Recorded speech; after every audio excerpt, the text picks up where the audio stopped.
is limited to the tchum of all those who participated. Right? Who participated in the ingredients.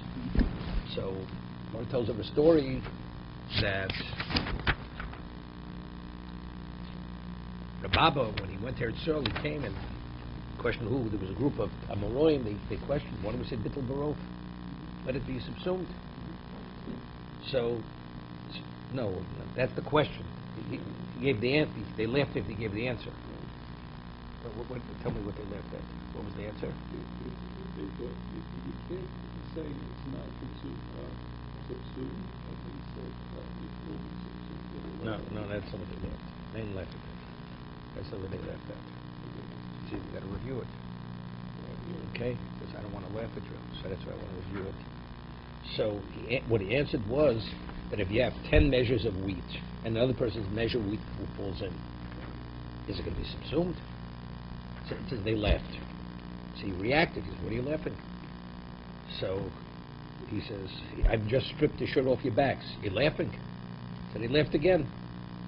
So afterwards, the Gemara Raboshi explained why they rejected what he said. Because why is he saying, why did he give the example of wheat falling to wheat? He should have said if barley falls into wheat. Right? Because the one who says min b'min is not bought, that's Rav Yehuda. We don't rule like Rav Yehuda. We rule according to the Chachamim. She should have said it within the context where it's two different, where even it's two species. Why do you speak about only the same species? Because the Chacham say don't differentiate with same species, not same species. Okay? So then afterwards, Rav Safra says no. What he said was correct. You missed the point. The point is that whenever we speak of bittul barov, it's always we're subsuming the isser. Right? You have kosher, non-kosher. Over here, we're not talking about what is the limitation of location based upon ownership. It's the monetary ownership. So since over here, the one who contributed each of the ingredients, it was a different monetary ownership. Something's not kosher, it's not kosher. So it intermingles. We say we provide a principle bittul, but moment can be bottle. If my coin falls into your coins, what do we say? Because I identify my coin, I lost my coin. You have my coin. So because the ingredient belonged to different people, you can't deny that. So the Isser is contingent on the ownership here. Right? It's not independent of the ownership. That's the reason why it's not botul. And then he explained that even according to Rabbi Yehuda, there's cases where even though in the species it's min b'mino, he'll agree that it's botul. He gave you the example.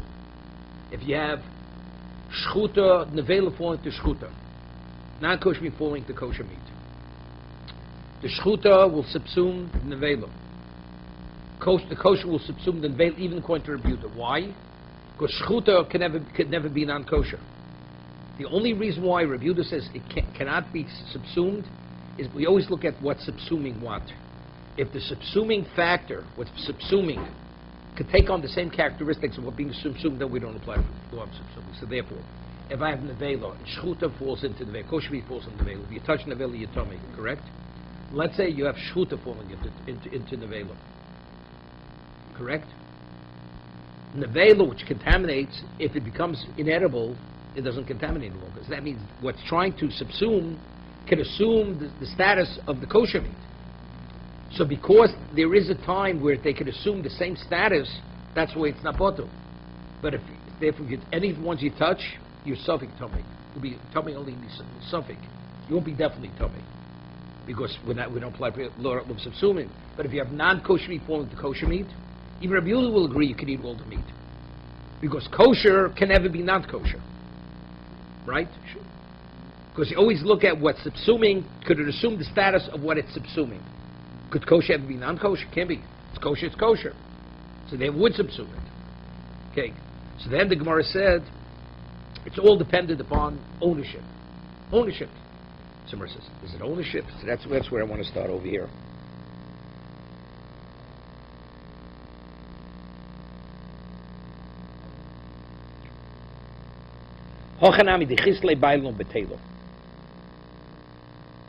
That even though the person contributed, he lent the ingredient to the person who's making the bread, So even though at this moment it doesn't have an owner because the owner lent it, but since the item that you want to subsume, if it would have an owner, it would not be subsumed. Therefore, even when it doesn't have an owner, it's not subsumed. That's what he's saying. So chitem hochanami. Do you mean to say it has to have an owner not to be subsumed? Or Tanya Om Rabbi Yochanan Nuri Cheptzei Hefker. You have an ownerless object. That's where I want to start. Ownerless object. Rabbi Yochanan Nuri says in Eruvin, Koni Shvisa. You're walking in the forest on Shabbos, you find an ownerless object. To what degree could you transport that object?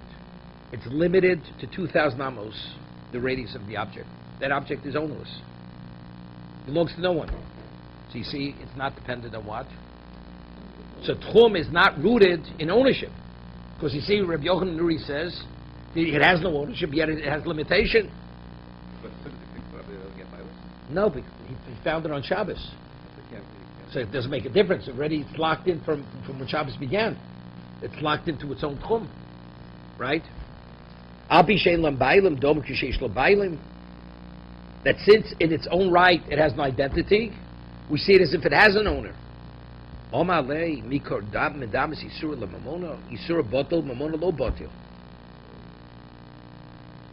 He says you can't compare one to another. So over here Rashi says, this is with the difficulty here.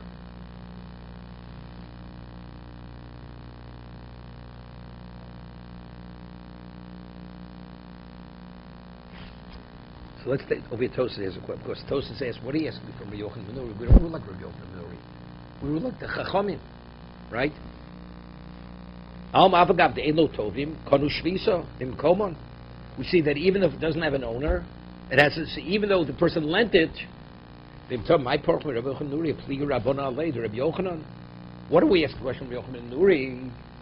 The Chacham argue Rabbi Yochanan ben Nuri, right? We follow the Rabbanan. That unless it has an owner, if you find an ownerless object on Shabbos, you can take it wherever your tchum is. The object does not have its own tchum. That's where we rule. So if that is the case, you're saying the reason why it's not subsumed, because you don't have to have ownership. As long as it had, because you see, you don't have to have, even the person would relinquish their ownership, you still see it has its identity. So over here, it's no worse than an object that had no identity, since when Yom Tov began. It was pre-loan, so even though the person lent it, it's no worse than not having an owner whatsoever, so it's not subsumed. So Tosa says, what do you ask me, Rabbi Yochanan Nuri? We rule like the Chachamim.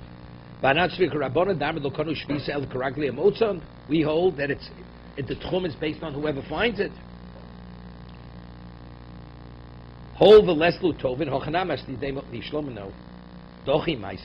Meaning like this. What is the machlokes Rabbi Yochanan Nuri in the Chachamim? The machlokas is something that never had an owner. When Shabbos began, does it have a tchum? That the Rabbanan argue. But if it did have an owner originally, although it doesn't have an owner today, they would agree to Rabbi Yochanan ben Nuri. Right? They're only on because there, when Shabbos began, it had no owner. But if it would have had an owner, although the person gave up his own, the person would, let's say, disown something on Shabbos, the Chum would agree to Rabbi Yochanan ben Nuri. Right? It has its identity. Because since when Shabbos began, it had its limitation. It retains its limitation. That's what he says. It has no relevance initially to having an owner. Go Cheptzei Hefker was ownless. The Konu Shvisa Mekoman. Initially, it had an owner, and the owner lent his food item to the other person. Go B'Masliach to the Rabbanim Modu. Does Liam Basa Bailim? You go after the original owner. Although the owner has no claim to it anymore because he lent it to the other person. Hashno, Rabbi Yochanan, Nishman the Rabbi Kechter, Rabbi Yochanan kept saying, "I'm going to shvisum, Avagav de'elam tovin, Rabbanan hechode, hoyulem tovin." Since initially it did have an owner, Avagadash leslu shvisum mekomon.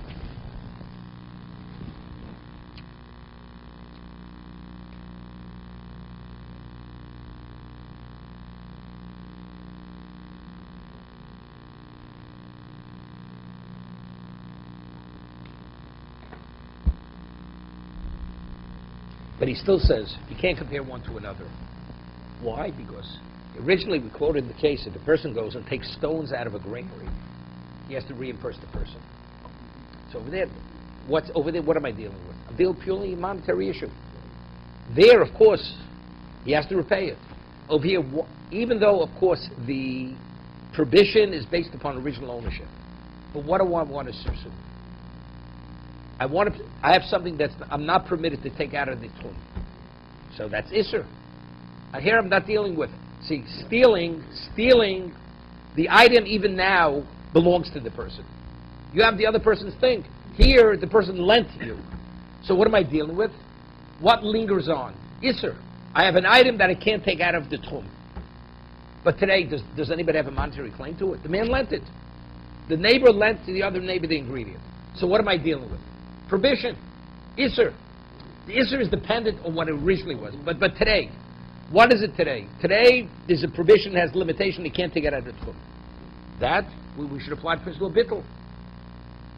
If my coin drops into your coin, or my wheat, in fact, you have my wheat, that's purely a monetary. It's not the Isser. What is it? You have the right to retain my money. But over here, if I lend you the ingredient, right? So why can't you take wherever you want? Why shouldn't that ingredient be subsumed? It's what's his name? It's today, and there's no person making a financial claim. Nobody has a monetary claim there. He lent it to you. So what's the problem? Because since when Shabbos began, it had limitation. When the person owned it, it still have limitation. Why should it have limitation? Limitation is purely Yisr. That should be subsumed. And since the majority of the ingredients belong to this person, it should subsume the minority of the ingredients. Right. That's the first question. You know why? What happens? You say, you know something? You didn't ask me to borrow the ingredient. You say, you know something? You participate in ingredients, you'll get a percentage of the bread. That's a shutfus. That's partnership. In that case, everybody agrees. The bread is limited to the tchum of all the people. Because even now, everybody has an interest in that bread. Since, right, it's like we have two people are partners in a kli, or a garment.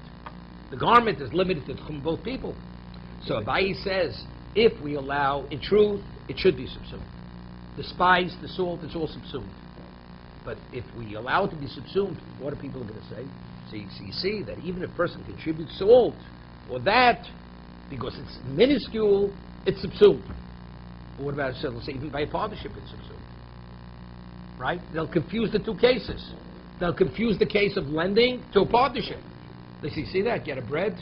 Many people participated in the bread, and you can take the bread. The bread could be taken by the one who has the majority ingredients wherever he wants. So they say, even we have a partnership, take it where you want. No, when you have a partnership, it's not the case. Because there I have a monetary interest at this moment. Something of monetary nature is not subsumed. That's why Abai says, that's the reason why the Mishnah says you're not permitted to take it. It's a gzeira, purely offense. But once you split up the bread. No, you can't split it up. Because everybody has you don't understand, this is like we said before. Right? It's because every bit is in every bit of everything else. So if the parshas, I'm giving a different pieces of ingredients for someone to make one bread, and then I split it up. Well, then we'll get involved. We'll have to get involved in brera, right? What you get and I get was that originally meant to be mine, right? If you you don't hold the brera for sure. It's not. You can't take it where you want. If it started off as a partnership. So if you don't hold the brera, then you can't take it. Even after you divide it, you can't take it. Because who said what you have is yours? Maybe what I have is yours, or what you have is mine. That's the concept of being brera. Even though you divide, we have the case before you. What? Even if you agree, because everything's determined when it began, when Yom Tov began. No, but you know where it'd be a problem. It has nothing to do with brera. What about if I say unto you on Yom Tov? Otherwise, you have a problem because we rule ein brera by Drabonan. So why not? Even a partnership, they're going to divide. You know what the answer is. So you could say it dochik. You can take the bread before they divide, right? You could say very simply, what happens if they borrow if the partnership happens on Yom Tov? A woman says, I'd like to bake bread. You give me the salt, you give me that, whatever it is. We'll divide. You can't say retroactive, right? You can only say retroactive if the partnership was before Yom Tov. If it was on Yom Tov, you can't say retroactive. So if we have a case of shutfus on Yom Tiv, people say, well, even if you borrow the ingredients on Yom Tiv, right? We said, there, you could eat the bread, so why can't you eat the bread here? So people will confuse the two cases. Okay? The ingredients are not really borrowed. No, it depends. No. It's a monetary The issue. scenario is... No. If I lend it to you, it's lent. There's no monetary. You have no monetary interest any longer. If it's a loan, there's no monetary interest. No, if I give you a cup of sugar, you're not returning the same cup of sugar. No. But what about if I give you sugar to make a cake, bake a cake, and I say because I give you the cup, I have a third of the cake. So there, it's my sugar in that. I purchase something in that cake. It's a shutfus. That's a shutfus. There, everybody agrees. It's limited to everybody's tchum, correct? Yeah. We don't say subsuming, even though the majority of ingredients is not the sugar. No, but if I'm saying if I'm buying a cup of sugar, No, so good. That would be subsumed, we're saying. Abai said that would be subsumed.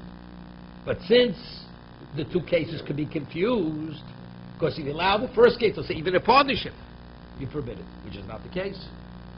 Rabbi says something interesting. A new concept. Tavlin l'time avidiv, time of the botiu. Ingredients, what's the whole concept, Bittul? That you're not able to detect the minority and the majority.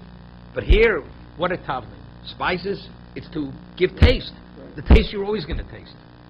The flour you wouldn't taste. Right. But since the tavlin you will taste there, that's the reason why it's not subsumed. Okay? Ravashi Omar. Ravashi is very simple. Mishum David Dov Sheish Matirin. Well, Dov Sheish Matirin, Afilu Belefo Botil. Okay? We're on the next page.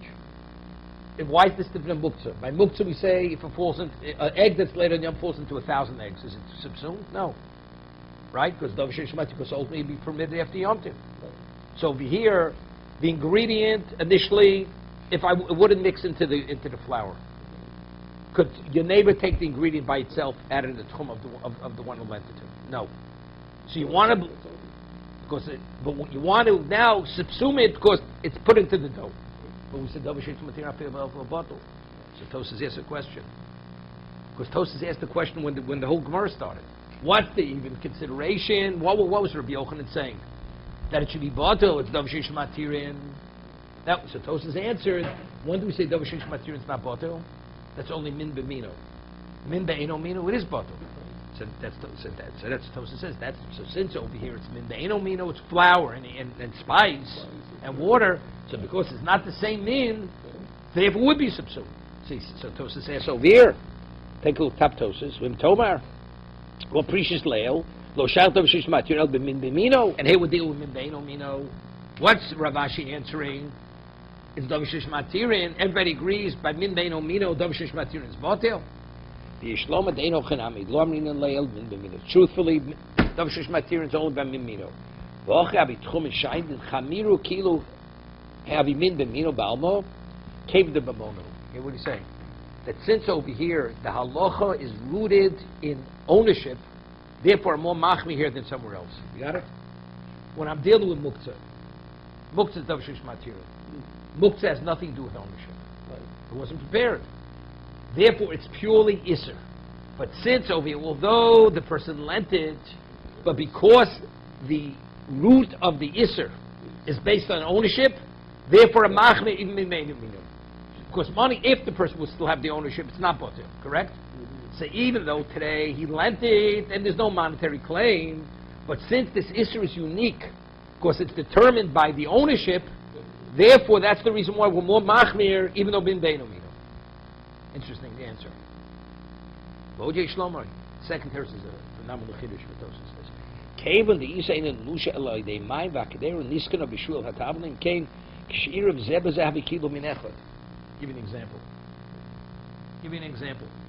You have kosher meat, and not kosher meat. Well, not two species mix. What happens? You can't because. So you have the species and you have the Isser. Min be'eno mino. It's subsumed. Here, you can't have bread unless you have water. The bread is not edible unless you add the salt. The salt. To make it's not edible. So the entity that's created, the flour has no greater value than the salt, and each one has the same. We created a new entity. Yeah, let's say you have meat. You have meat. And let's say salt will fall into the meat. There, it's min beino mino, it will be butter, according to second teretz. Min beino mino. Right? If I want to make a stew and I want to borrow from the salt, according to Rav Ashi, it will be butter. It's min beino mino. Correct? But when I'm dealing with bread, because why? Because the meat is meat. The salt fell in. Here, how do you make a dough? You start with flour. Flour is not a dough. It's not a bread. So because all the ingredients equally contributed to create this new entity, you can't apply principle of bittul. That's not called min be'eno mino. Min be'eno mino means that the eno mino that's mevatel retains its original identity. The identity, what's being mevatel now, is not bread. It's not the flour. It's bread. Because what's bread? Bread is because everything contributed to bread. You understand? Saying a phenomenal concept. But even if I add an ingredient that's not necessary, That would be butter. That would be butter. That would be like salt falling into meat. I want to season meat. The meat is meat with the salt, without the salt. But the entity of bread is not bread unless you put water there. So when do you want the bittul to take place? Later. What it's later didn't exist before. Before it was flour, now it's not bread. That's the reason why you can't apply the principle of bittul. Bittul means what is subsuming has its identity and retains that identity. But here the bittul takes place when it becomes a new entity. Then we don't apply it. Okay? Valdik. Let's go further. Norman. We're doing chemistry here. Okay. Rabbi Yehuda poter b'mayim. Rabbi Yehuda says the one who contributes to water, you're not bound by that. The water is gone. Since it's mayim ein melech lo, he's only arguing with water. But what about the salt? He agrees. No, not whatever reason. Salt is not subsumed. Right. Water, you don't see it. Somewhere asks, since the inference is, he says, water, mayim ein melech lo. Tanya, we learn in the Brayso, Rabbi Yehuda Omer, mayim and melech betelim. Water and salt are both subsumed, bein be'isa, bein be'kdeira. Whether you have a dough or whether you have a stew. So we have a contradiction of Rabbi Yehuda. Rabbi Yehuda, the inference in the Mishnah is what? Water I'm not bound by. But it seems to be salt you are bound by. And yet I have a Brayso, Rabbi Yehuda says explicitly, we don't differentiate salt and water the same thing. Lo kasha. Habimelech stomis, habimelech istak roknis. If I'm dealing with like something which is the equivalent of Sodomite salt, what do you wash my macaroni? Because you may have, but visually you don't see it. It's so non-detectable, that's why it's subsumed. Other salt that has some kind of texture, it's like you could sense the granule, like what we would say table salt versus coarse salt. Coarse salt, there are always pieces. So because the pieces always retains its identity. But if it's so fine that it'll be totally absorbed, there won't be a trace of it. If the trace is only taste, then we apply bittul. So when he says he doesn't differentiate between water and salt, that's not fine salt. That's melstomus. What he's speaking about that it's not, that's talking about coarse salt. That's what he answers.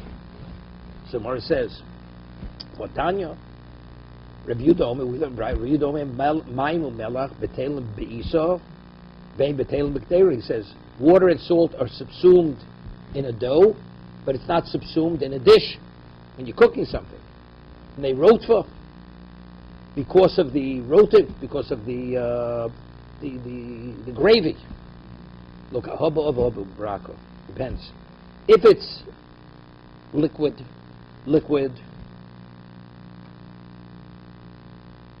Right? So then you're not going to be able to detect it. There it's going to dissolve. But if I'm dealing in a isa, a dough, then the dough we said before, if it's thick salt, you're going to detect it. That's how we differentiate it. Okay, further. Hagachelis. A person borrows a coal on Yom Tif. A person made a coal before Yom Tif. The person says, he wants to broil. Can I borrow some coals? So the coals were whose domain? The lender's domain. Right? It identifies with whoever had the coals when Yom Tov began. So he can't take the coals out of the tchum of the lender. Right? This is easy. Right, what's the chiddush? On that there's no chiddush. There's neck one the chiddush. Hashaleves b'chol mokum. What about I said I need a fire, and I take my piece of wood, and I ignite it from your torch. So there's a way. So you can say, you know something? The fire on my torch, where did it originate? From your fire. So maybe I'm also bound by your tchum. The answer is no. Fire only ignites, but why is it burning now? Every second, it's a new fire. It's a new flame. It's not the original flame. So if I can take it wherever I want to take it. When you deal with the coal is an entity. This entity was yours, now it's mine. So because it was locked into the lender's tchum, even though the borrower has no, he's limited to the lender. But if I ignite my wood from your torch, why do I have a flame burning today? It's true, it was ignited from yours, but what is the flame? This flame wasn't like, this flame didn't exist before. Therefore, the flame you can take wherever you want to take. Right? Okay? He says, Shalhevis, excuse me. Shalhev Chomokum, Gachela Shal Hegdish. Here's a story. You have a coal that belongs to Hegdish. Molinbo. If you benefit from that coal, you're in violation of Milah. Right? You're not permitted benefits from something that's consecrated. Shalhevis, you have a torch in the base of Mikdash here to illuminate the courtyards, whatever it is. Somebody wants to light a cigar on that flame. Right? He didn't have his Ronson lighter with him. Okay? So he lit, is he moil from the torch? Lo nenem lo molim. You're not permitted to benefit, but you're not moil. Why? Because it's not an entity. Right? Person transports a coal from one domain, from Rishus HaYah, he's chayiv. Shall have his potter. What about if you transport a flame? Now, how do you transport a flame? No. So then you have the torch. Right.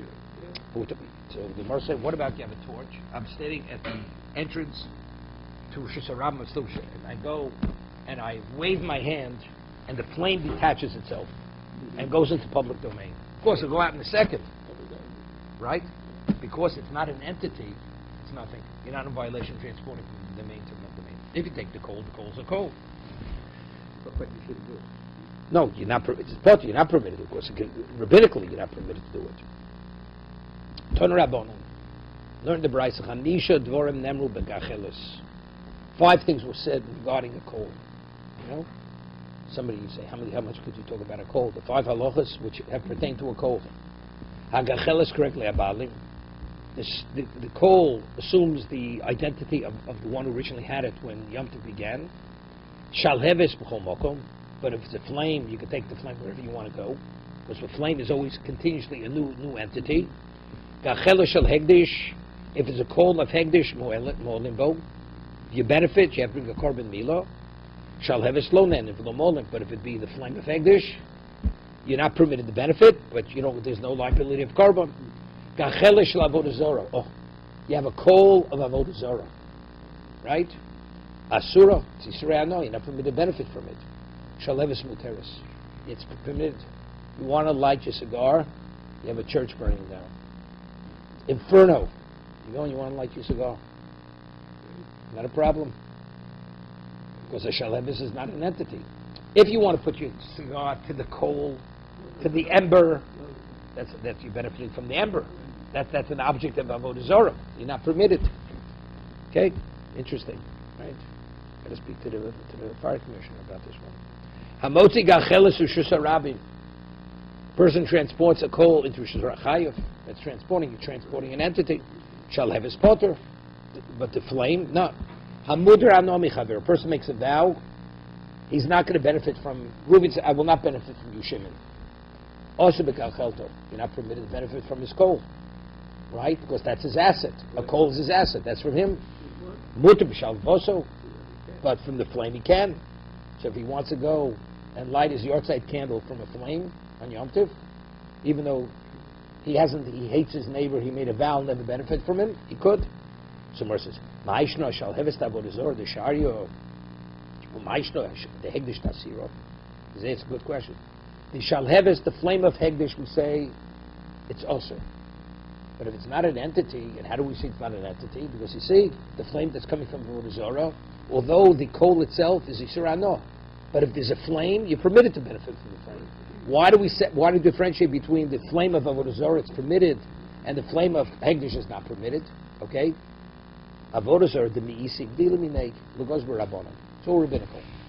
To a Jew, you know what idolatry is? It's detestable. Detestable. We're not concerned that if he will benefit from the flame, he'll end up benefiting from the coal. But something which Hegdish is not chasur, it's not detestable to a Jew. So if you allow him to benefit from the flame, he'll end up benefiting from the coal. Okay? It's because it's Misa B'dilin, they stay away from it. A Jew doesn't go near it. So therefore, the goes around Hegdish, Lo Mois, Lo B'dilin Shminei.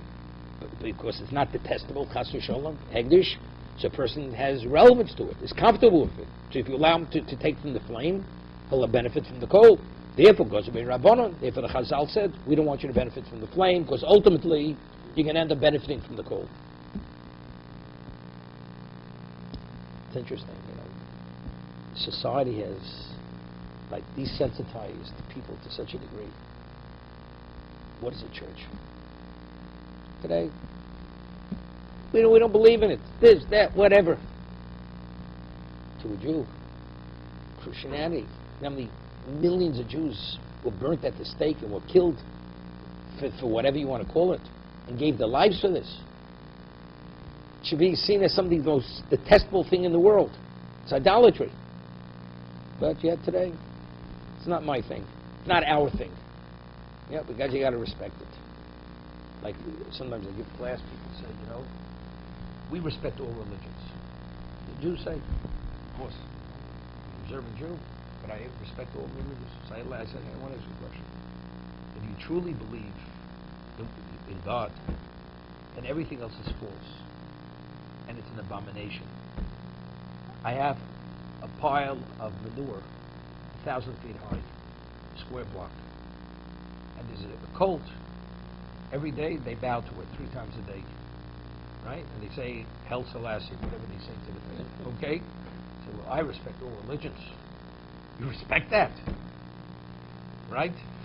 The stench you can smell a mile away when the wind is blowing your direction. You respect that. I said, what do you think idolatry is?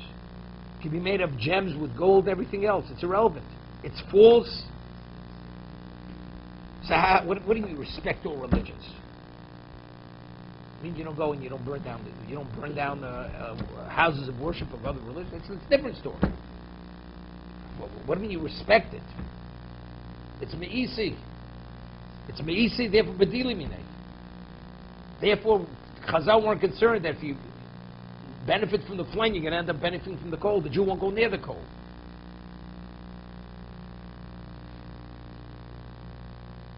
To put it in terms to relate to it, there's the made-up story. Sotheby is displaying a dagger. The workmanship is one of a kind, made of, the handle is gold, platinum, one of a kind of gems.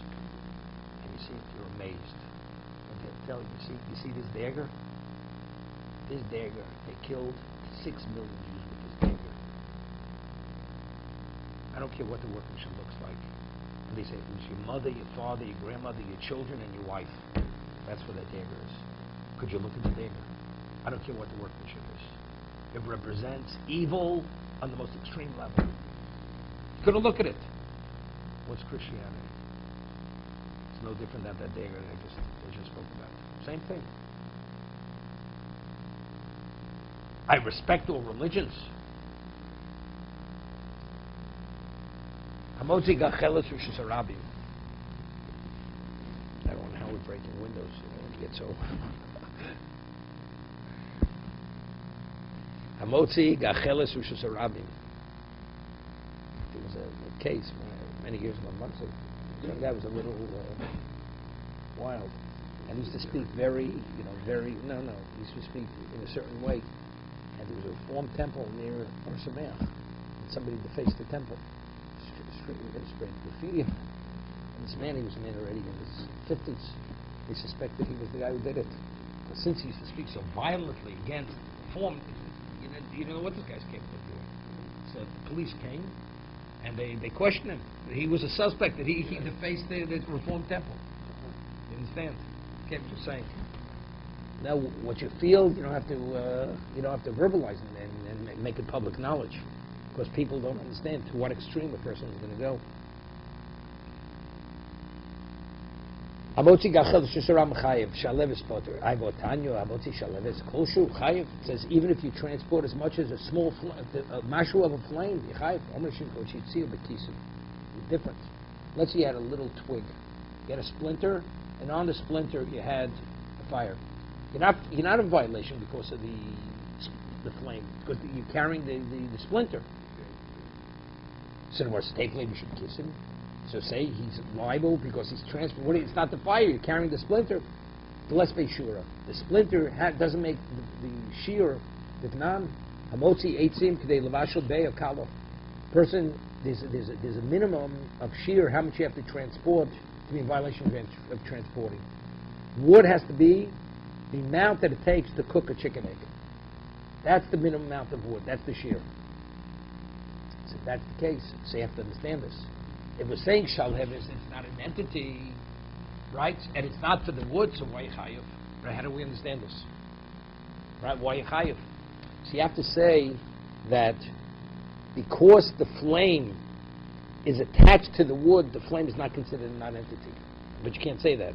You have to say normally you need the piece of wood because the wood in its own right doesn't have that value. But it's when it's associated with the flame, then it has that value. Is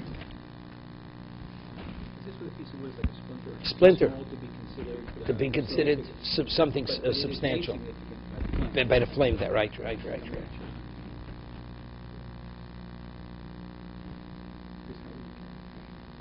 No, you could have a case where I said, like, just wave it into Rosh Hashanah. Abayo Makot Shishayfi Mono Mishcha. He took a vessel and he smeared it with oil, then he ignited the oil. Vitli Beinura, the Tekle Mishmono. So why don't we say? But the chasp, it's a piece of broken pottery. The Tekle Mishum chasp, but let's be sure, Nan Cheres Kidei Litim Bein Apatzim Lechavero Divir Yehuda. There's some in the old days when they put a window in, so you had a window frame, didn't fit exactly because it was stone. So they would fill in the cracks, the crevices, with pieces of pottery, broken pottery, shards of clay.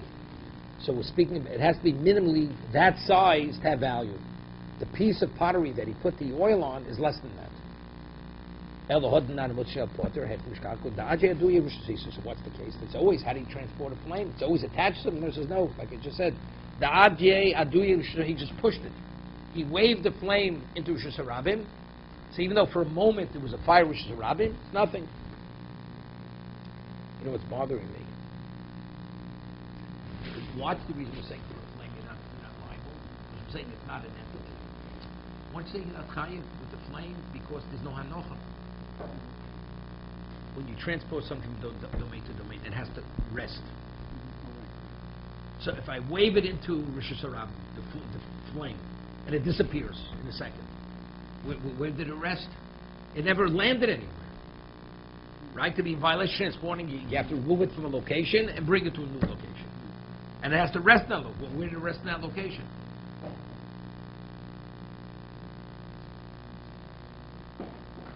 I don't know.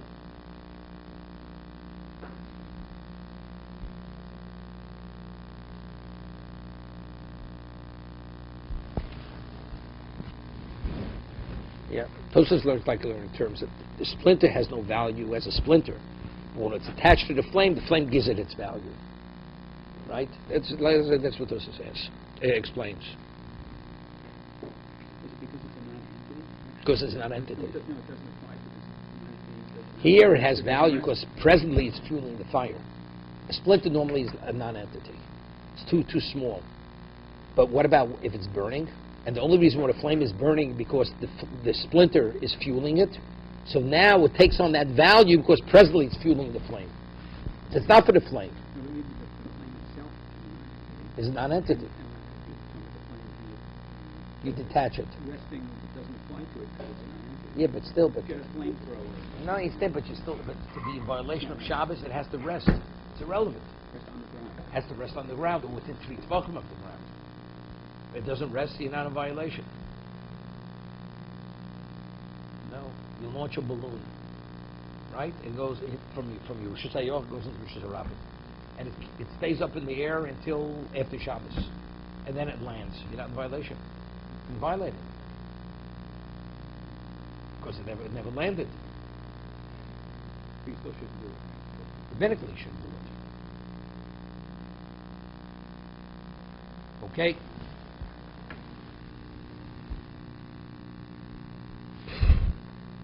Further, interesting Gemara said. Now we're speaking about that an item is determined by the one who has the item before Shabbos, before Yom Tov, before Shabbos. Okay.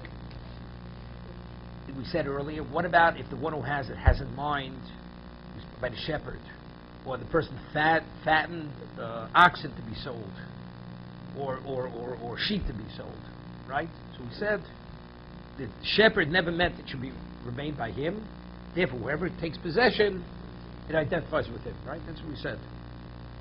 Borshel yochid correctly yochid. Let's say a person has a private well in his backyard, and now somebody wants to come borrow water on Yom Tov. Is that water limited to the one who owned the well, or is the borrower? The water has no shield. No. He's borrowing a pail of water. He wants to transport the water now. Water is water. Well, the pail is... No, that's Yom Tov. It's his pail. He's coming with his own pail. So we say, but if it's a private well, the water is considered the lender's. Right? What about Shalansha Ocean here? What about if it's a communal well? So, and somebody from the neighboring community wants to borrow water from that well. No, they're locked in to the area of all the members of the community. Because he's not a member of the community. Because initially it wasn't meant to be his. Right? Correct, Oseir. But what about people of that community? Each one takes it out and identifies it with him. Even though his neighbor may have a different chum, it doesn't make a difference. What about if it's more than a communal well? It's a national well. It's a national public works. All the Oli Bavel, when they come from Bavel, they had water cisterns or water holes, so they should have water going up to Shalayim. So then, no. Correct. Then it identifies the one who draws water. Of course, it's meant to be his. The water is there. Whoever draws water, it's his water. That's similar to the one who fattens the oxen. Whoever is the buyer, it's meant to be his.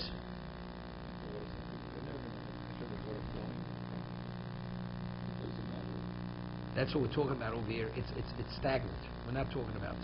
It's not bullshit. We had earlier. If you have water in clouds, right? Mores. It's mukta.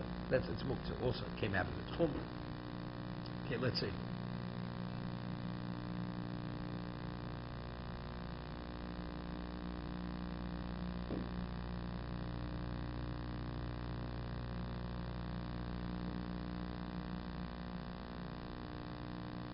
Rashi says something interesting. Why is it the one who draws it by? He says, "Neshu hefker."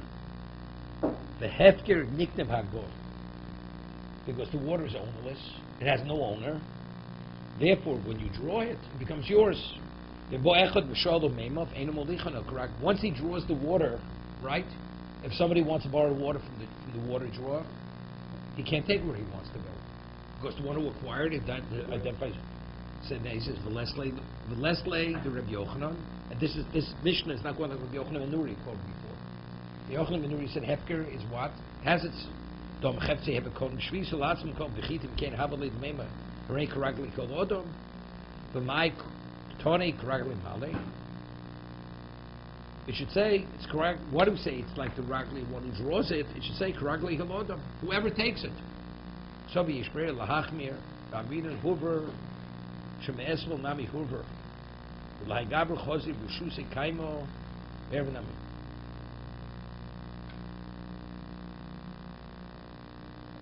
Okay, separate discussion. Let's go a little further. Ramili Rabba the Rav Nachman. Rabba posed the question of stira to Rav Nachman. Tanan Dorshel Yok Ragli Yochi. A private water hole identifies with the private person. Rabinu Noros HaMoshkin. You have waters that flow, rivers that flow. Mayonos Hanovin, well springs that flow. Right? This is your Omar Rabbo. What I answer you, we're talking about stagnant. It's not, if it flows, that means it doesn't have a location. But if it's stagnant, it's like a water cistern, it's a water hole. Meaning it's a water pit, water hole. But only regolim, as Rashi explained, since it's hefker, whoever draws the water identifies with him. Itmar. What about very interesting shal? Miliv nosel haveiro. Rav Nachman am karag mishim sval malulo. What about a person who fills it up and then he gives it to his friend? Well, that's helpful. No. Which means, wait 1 second. Did he draw it for his friend, or did he draw it for himself? Then he chose to give it to his friend. Right. If we're talking about even if he drew it for the friend. Rav Nachman karag mishim smalo. It's drawn. The meaning, miliv nos chaverim. He filled it for his friend, and then he gave it to his friend. Rav Nachman says, karag mishim smalo. It identifies with the one for who he drew the water for. Okay. Rav Shesam karag lemali. Even though he drew it for his friend, the water identifies with him. You had a discussion. I asked you, I said, go to the water hole, public water hole, draw water on my behalf. I said, if the water's hefker, and you drew water on my behalf, so if you drew it, so you're my shaliach, if you're my agent, so the water's my water. Rav Nachman's very good. But yet, Rav Shesha doesn't know. Regardless of what you had in mind, if you physically drew the water, it's locked into your tchum. Even though you drew it as an agent of somebody else. Doesn't make a difference. So what's the argument? I mean, the logic is Rav Nachman, right? If we have a prince with shluch shalom kamoso. Howard, shluch shalom kamoso, you know what that means? For himself, it's like... No, one's agent is equivalent of you representing. Right. So that's Rav Nachman. But So how do we understand Rav Sheshes? He's the agent of the drawer. Right. The drawer is the agent of the one he's drawing on his behalf. So if that's the case, the water he should agree. Right. So, I'm listening. He brought me up a little bit. If we said it, probably see if somebody's on a horse and he tells a servant, pick this up from me. And he picks it up for him. So the man, if he has intent, he said, I'm picking up from me. But the servant says it doesn't matter. Not the servant. Doesn't speak about a servant. Doesn't speak about a servant. Not a servant. A person. A person. So there, because in fact he picked it up for himself. So he's doing it so he can change his mind and you can say it's not. There's no relevance to this. Okay.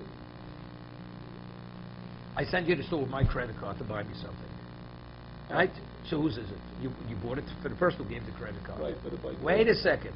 But if you go yourself and say, I'm buying it for myself, and you pay cash, right. who did you buy it for? For yourself or Right. for the one who sent you? I bought it for myself. Good. So two different cases.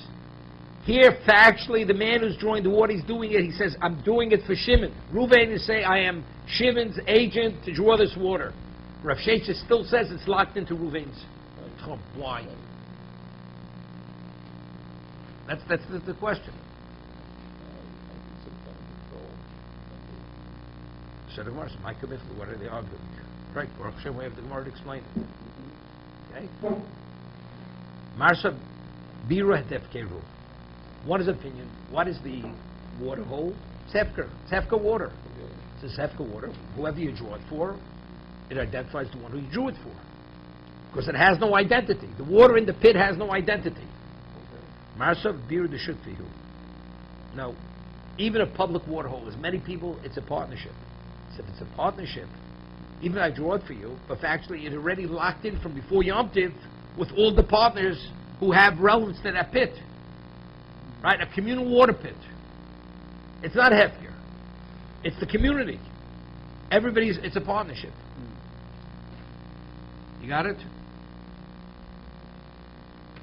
So the man's in the forest and he finds that thing on Shabbos. No, it's no comparison. There it has no owner. But here you're saying it's hefty. You're saying the whole thing. That's the argument. A communal or a national water hole, does it belong to all Jews? People have yours, right? Anybody can have it. Right. And it's limited by the collective chum, Yeah. not by the person who drew the water. Right. That's the way it should be. But it's the way it's going. I think.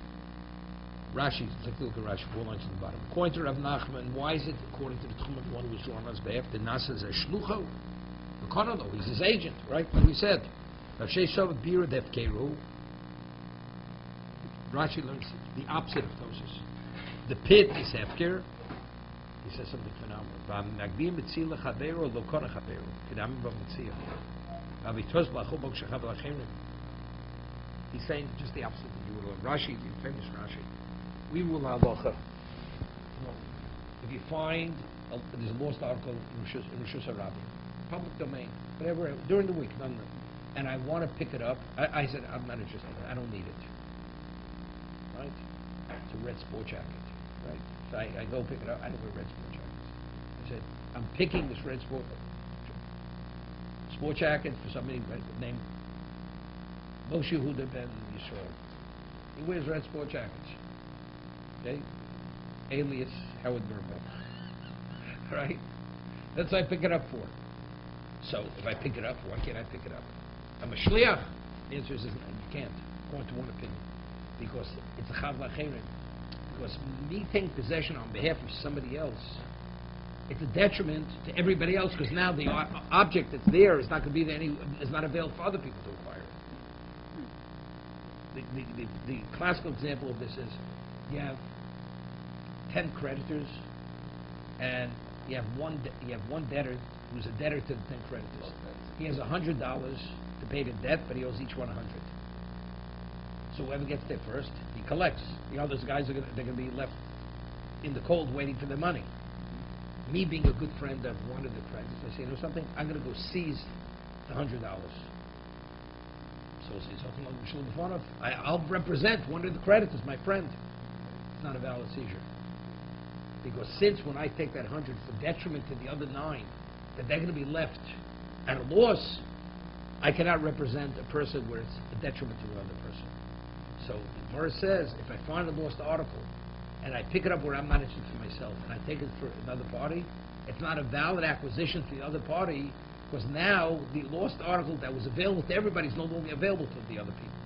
So it's the equivalent of the 10 creditors where the debtor only has $100 to pay one of them. So it comes out like this. According to Rav Sheshes, if it's hefker, if it's a partnership, so good. I'm taking his portion for him. So it's not a detriment, but if it's ownerless, so when I draw water on his behalf, what is it? I can't represent, I can't be a shaliach, because it's a detriment to everybody else. Detriment because now there's less water. What about the circumstance of the red jacket? It would only depend on the intent. So if you see that red jacket, you say, I'm not going to use it for myself, but I know Howard would like a red jacket. I want to take it. I'm going to take it for myself just so I can give it to him as a gift. No, that's if Can you have take that it. intent? No, that's I'm good. going to take it, and I Because want now you have to gift it. Right. Because you acquired it. Right. See, there you couldn't seize the $100 unless you ward the creditor. Right. You can only be a creditor if you're a shliach. Right? You're not a shliach. Torah says you can't be a shliach when it's to the detriment of others. But if you want to take it for yourself, you have a right to take it for You yourself. take it yourself, and then I want to be a do is sport. give I'll be a sport. I think you look good in red jacket. I'll be a sport, exactly. I'll be a sport. I'll acquire for myself. Right. Now he'll be indebted That's to me. okay. Because whenever they sing with the red jacket, they'll know who gave it to him. Now, if I pick something up and say, this is going to benefit you, even if you don't know that this will benefit you. Benefit one who picks it up or the... No, I have a friend, I'm picking up a gold bar, I said, it's going to benefit him. And I'm doing this For who? For him or for you? for the other person. It's not valid. According to its opinion, it's not valid. But we hear that I can do something that's good for you. No, not at the cost of others. Well, if you say, Because- I'm finding it. No, but it's at the cost of the others. It doesn't have to be a creditor. That's this opinion. They appoint him as a shliach. That's the Machlos Rashi and Tosus. Most Rishonim don't hold like Rashi. Even if he points you a shliach, you cannot be a shliach when it's to the detriment of others. So by denying others the opportunity now for finding the lost article, that's called the detriment. Just show us a data goes out the window then. What is that at the way? Because I have to pick it up. Everything's out the window. How's Wait, out the wait, window? wait. In the But I have to pick something up and I have to say, I'm now a shaliach to bring this back to the person. No, you don't. No, you don't. If it's before Yush, you don't have to be a shliach. You have not to pick it up to return it. Not a shliach. What does that do But with I pick it shliach? up. Why am I obligated to Because return Torah says you have to pick it up and return it. Do I have to protect it? That's not shliach. What is You're it? a shomer. A Shomer is not shliach. You're a custodian. custodian. Custodian is not a shliach. Okay. turn. I tell you to make a right turn and you make a left turn. They're both turns, but you go in the wrong direction. Good. Okay? As long as we understand one another. Okay.